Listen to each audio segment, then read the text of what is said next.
Everyone, आज के इस वीडियो में हम लोग पढ़ने वाले हैं class 8 Sanskrit Bihar board chapter number 2 द्वितीय पाठ है संघे शक्ति। एकता में शक्ति। संघ मतलब मिलजुल कर रहने में क्या शक्ति है। तो हम लोग इस अध्याय को आज पढ़ेंगे इस वीडियो में। चैनल पर नया है तो सब्सक्राइब और वीडियो को लाइक कर दीजिएगा। यहाँ पर है हमारा आधुनिक युग की सबसे बड़ी समस्या है परस्पर अविश्वास। विश्वास नहीं है। अभी की जो समस्या है ना इस युग में, इसमें विश्वास नहीं है। लोभ तथा महत्वाकांक्षा। लोभ जो है पाप का कारण होता है और इस युग में लोभ ही है। लोभ के लिए लोग कुछ भी कर रहे हैं, जिसके कारण परिवार, समाज इत्यादि संस्थाओं को बहुत तेज़ी से विघटन हो रहा है। लोग संघ की शक्ति की उपेक्षा करके व्यक्तिवाद को बढ़ावा दे रहे हैं। इससे परिवार, समाज तथा राष्ट्र की सत्ता संदेह में पड़ गई है। प्रस्तुत पाठ में एक प्रसिद्ध लोक कथा है, अर्थात मिलजुल कर रहने वाला महत्व पर मिलजुल कर रहने पर प्रकाश डाला गया है। मिलजुल कर रहने पर क्या होता है, इस पर इस पाठ में प्रकाश डाला गया है। तो हम लोग पढ़ेंगे, बहुत ही अच्छा कहानी है। ठीक है, चलिए पढ़ते हैं। अस्ति गंगाया रमणीय तीरे पुष्कर नाम के ग्रामा। गंगा के रमणीय तीर पर पुष्कर नामक गांव था। कौन सा गांव था? पुष्कर नाम का गांव का नाम था पुष्कर गांव। पुष्कर नाम था गांव था। तत्र बहुध धन संपन्ना हरिहरौ नाम कृषका। वहाँ बहुत धन संपत्ति से युक्त हरिहर नाम का किसान रहता था। कृषि कर्मणा तेन प्रभुता संपत्ति अर्जिता। कृषि कार्य से या कृषि कार्य में वह बहुत ज़्यादा धन अर्जित किया था, धन कमाया था। ग्रामे तत्परिसरे च तेन महती प्रतिष्ठा संप्राप्ता।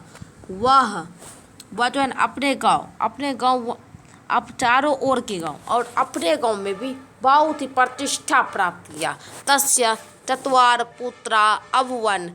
उनके 4 पुत्र हुए। पितु कार्य सहायता ना कुर्बन। उनके पुत्र जो थे वह अपने पिता के कार्य में सहायता नहीं करते थे, प्रत्युत बल्कि परस्परम नित्य कलहायन्ते। बल्कि आपस में एक दूसरे में रोज नित्य प्रतिदिन लड़ते थे, झगड़ते थे। एक का कथ्यति, एक कहता है त्वमेव पिता अधिक मन्यते त्वमेव। तुम्हें पिता अधिक मानते हैं। त्वमेव तस्य विपुलाम संपत्ति प्राप्स्यसि। तुम्हें मतलब अपने पिता का सभी संपत्ति तुम ही प्राप्त करोगे। अपरावदति, दूसरा कहता है तुम अतीव आलसा, तुम बहुत आलसी हो। कदापि किंपि हितकरम उपयोगी कार्य ना करोसी। कभी कुछ भलाई का काम नहीं करते हो, किसी के भलाई का काम। तृतीय तथा विद्या धनस निंदा करोती।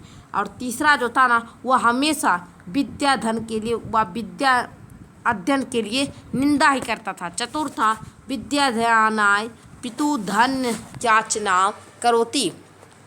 और चौथा जो था ना वो अपने पिता से विद्या मतलब पढ़ने के लिए, पढ़ाई के लिए पैसा मांगता था। तथा तृतीय पिता वार्यति। और तीसरा जो था वह पिता को रोकता था। एमे वह किंपि आगे है हमारा समाचरित चतुर्षु भातृषु कला प्रवते अस्मा। वो तीसरा मना करता था। इस प्रकार किसी भी कारण चारों भाई आपस में जो है ना लड़ते झगड़ते थे। अनेन बुद्धिमाना पिता सदा चिंतित तिष्ठति। इससे बुद्धिमान पिता सदैव चिंतित रहा करते थे, सदैव चिंतित रहकर बैठा करते थे। वृद्धा पिता स्वपुत्रान कृषि कर्मेण संचालय भूया प्रेरयति किंतु सर्वोपि अलसा ना श्रीवंती।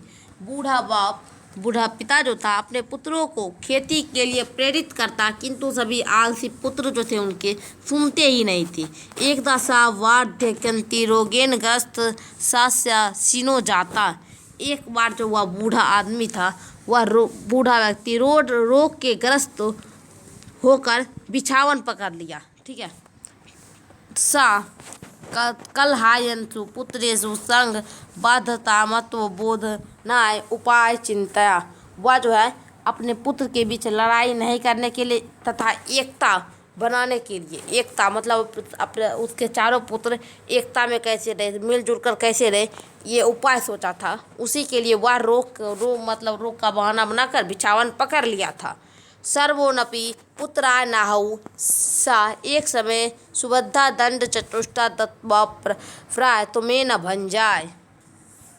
ठीक है, एक बार वो तो बिछावन पर लिया था, उसके बाद सभी पुत्रों को वह जो है सभी पुत्रों को वह 4 डंडा दिया जो एक जगह कसकर बंधा था। ठीक है, कसकर बंधा था और क्या वह तोड़ नहीं, उससे कहा कि तुम सब जो है ना इस डंडे को तोड़ो। सा कथमपि भुनन्तु नास्युत तदा अपरा पुत्र तथैव आदिष्ट। वह तोड़ नहीं पाया तथा वह दूसरे पुत्र को आदेश दिया, अब तुम तोड़ो। आगे हमारा इसी प्रकार वह चारों पुत्र थे, चारों में से कोई भी नहीं तोड़ सका।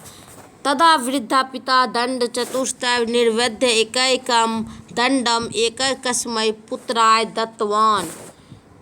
वह भी यही दशा अन्य 2 पुत्रों को भी किंतु ता दंडम स्रोतयुक्ति पुनः आदिष्टवान। इसके बाद बूढ़ा बाप डंडों को खोल सभी एक डंडा, सभी को एक डंडा दिया। सर्वे पुत्रा स्वस्वस्त दंडा भुनक्तु समर्था जाता। उसके बाद फिर तोड़ने का आदेश दिया, सभी पुत्र अपने हाथ से डंडा को तोड़ने में सफल हुए। तदा पिता कथितवान पुत्रा एवमेव बुद्ध्यध्वम। तभी पिता कहते हैं ऐसा ही तुम लोग समझो, यदि यूयं पृथक पृथक तिष्ठता, अगर तुम सब अलग अलग रहोगे, तदा कश्चित् शत्रुयुष्मान् एकैष विनश्यति। अगर तुम लोग अलग अलग रहोगे तो तुम्हारा शत्रु जो है तुम्हें आसानी से पराजित कर देगा। यदि पुनः यूयं सर्वे मिलित्वा सुबद्धा तिष्ठता, अगर तुम लोग पुनः फिर से तुम तो सब मिल जाओगे, तदा को पराजन युष्मान विनाश युक्ति न समर्थान। तब तुम्हारा अगर तुम सब मिल जाओगे, एकता बना लोगे, तब तुम्हें कोई नहीं हरा पाएगा। अनुपदेशा शांति सरेसी पुषाम। तभी एक उपदेश है, मनुष्य के लिए सबसे अच्छा एकता ही है। ठीक है, तो यहाँ पर हमारा कुछ शब्दार्थ है, इसे आप लोग याद कर लीजिएगा। रमणीय सुंदर ग्रामे गांव तत्र वहाँ बहुत धन संपन्ना, बहुत धन से संपत्ति से युक्त धनी कृषक किसान। इस प्रकार आप लोग याद कर लीजिएगा। आज के लिए इतना ही, फिर मिलते हैं अगले वीडियो के साथ क्वेश्चन आंसर। और हाँ, अगर आप चैनल पर नए तो सब्सक्राइब। और इस चैनल पर मैथ, हिंदी, इंग्लिश सभी विषय की तैयारी की जाती है, तो आप लोग ज़रूर से ज़रूर सब्सक्राइब कर लें।